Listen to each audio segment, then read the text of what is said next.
Welcome. It's Facts You Don't Know. If it's your first time here and you want to find out new facts that will definitely make you smarter and more, well, and first make sure to subscribe and activate the notification bell so you don't miss anything. They accused the old beggar of having robbed him, but he taught them a lesson that they'd never forget.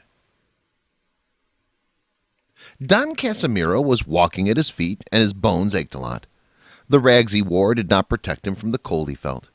He was barefoot, and after walking for a long time, he felt very tired and lay down on the ground in front of an elegant mansion to rest a bit. Don Casimiro was already an old man, and his aching bones did not give for more. At that moment, Guillermo came out, a young man dressed in a suit and tie from that elegant house.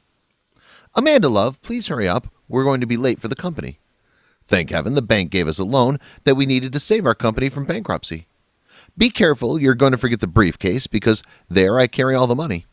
"Don't worry," replied the wife, Amanda. "I'm out. Give me a minute." Then the young man passes Don Casimiro without realizing he was there and got into the luxurious car to wait for his wife to leave the house. Amanda finished getting ready and went out. But as soon as she saw the old man lying on the floor of her front house, she was very enraged. "Oh my God, this old bum here again," Amanda said. "Guillermo, look, I can't take it anymore. Every day it's the same.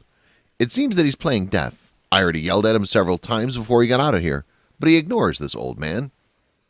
Guillermo hastened to say he would have been seen. "But what does this old man think? Get out of here or I'll call the police to kick you out." But Amanda interrupted him and said, "No, wait, this old man's going to see." And saying this, he went home, grabbed a bucket full of water, and went out and threw it on the old man, who was left all wet and confused. Then Amanda threw the empty bucket at his head, and Don Casimiro stayed there, lying on the ground, beaten with wet and dirty water. Both Guillermo and his wife laughed when they saw the poor old man who tried to get up, but slipped in the water and couldn't stand.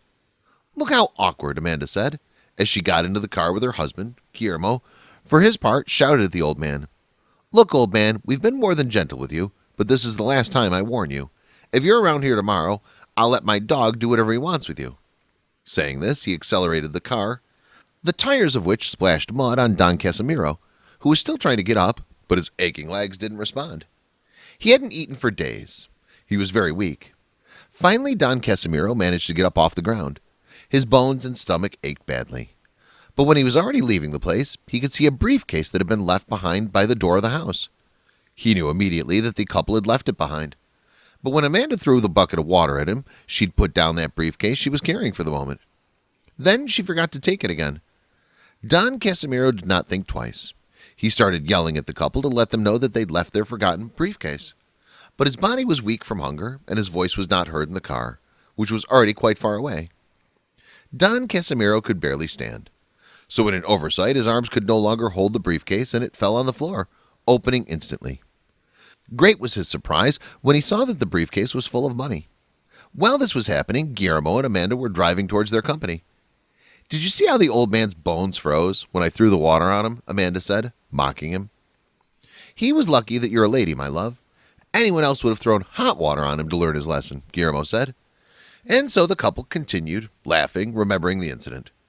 Until suddenly Guillermo said to his wife, "Love, where'd you put the briefcase with the money?"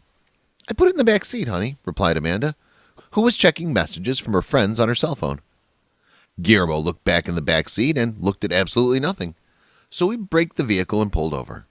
"Amanda, there's nothing there. Where'd you put it?" Amanda was shocked and said, "But I put it there. It cannot be that it's not." They both got out of the car and checked the trunk, behind and under the seats, and there was nothing. The briefcase was nowhere to be found. Guillermo was furious. "But Amanda, how careless you are. It took a lot to get the money with that.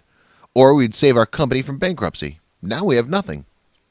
"Oh, my love, excuse me," Amanda said nervously. "It must be that I forgot when I threw the cold water on the tramp, so the old beggar stole it from us. That's what happened," Guillermo said.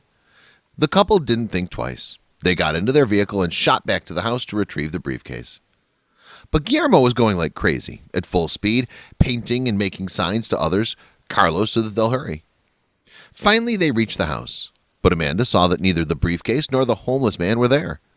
"Oh my God," she said in an angry voice, "that old man took off with your briefcase. What do we do now?" "Of course he stole it," Guillermo said. What else could you expect from people like that? They were both already paranoid. Shocked, they needed that money to pay off large debts that their company had. They'd made a bank loan for this purpose, but now everything seemed to be falling apart before their eyes. Desperate, Guillermo took his cell phone and called the police. "Hello, operator, contact the police.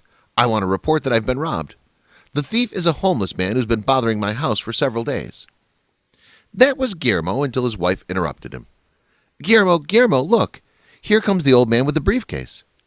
Indeed, just like Amanda said, Don Casimiro, who was walking slowly towards them, and he was barefoot, the ground was cold, and he limped a little because of the pain in his bones.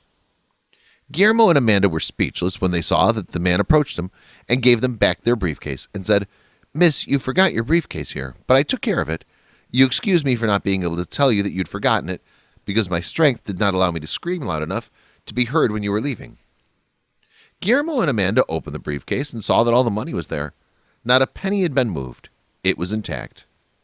At that, a police officer responded to Guillermo. "Sir, we're sending a patrol immediately. Give us your home address." But Guillermo replied, "Excuse me, officer, it's no longer necessary. It was all a misunderstanding." And saying this, he hung up the phone. Then Amanda said to the old man, "Sir, I thank you very much for returning the briefcase, but why didn't you take it and run away?" Casimiro stared at them and said to both of them, "Young people, one day I was like you. I had a wife and children and even had a small business. But an employee of my highest confidence stole large amounts of money from the business and we went bankrupt.